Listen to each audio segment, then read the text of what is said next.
ដើរខុសផ្លូវត្រូវចេះត្រឡប់ក្រោយមើលមនុស្សខុសត្រូវចេះបោះបង់ស្លឹកឈើមិនមែនមួយថ្ងៃអាចប្រែពណ៌លឿងទេចិត្តមនុស្សក៏មិនមែនមួយថ្ងៃត្រជាក់ដែរនរណាសុទ្ធតែមិនល្ងីល្ងើហើយក៏មិនមែនល្ងងដែរប្រើភ្នែកមើលមនុស្សអាចមើលខុសប្រើចិត្តទទួលអារម្មណ៍គឺពិតប្រាកដតែងតែមានមនុស្សដែលអ្នកមើលមិនធ្លុះហើយក៏មានសេចក្តីស្រឡាញ់ដែលអ្នកមិនយល់កុំគិតថាឲ្យតែអ្នកលះបង់គឺអាចទទួលបានកុំគិតថាសេចក្តីស្រឡាញ់ជ្រាលជ្រៅ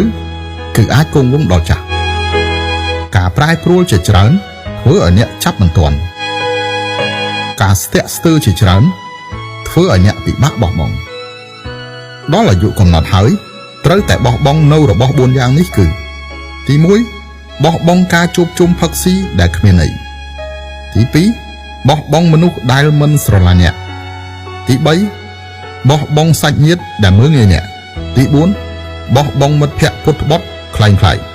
ប៉ុន្តែចាំបាច់ត្រូវមានរបស់4យ៉ាងនេះគឺទី1បណ្ដុះទំនុកចិត្តនៅលើមុខទី2លូតលាស់សេចក្តីល្អនៅក្នុងចិត្ត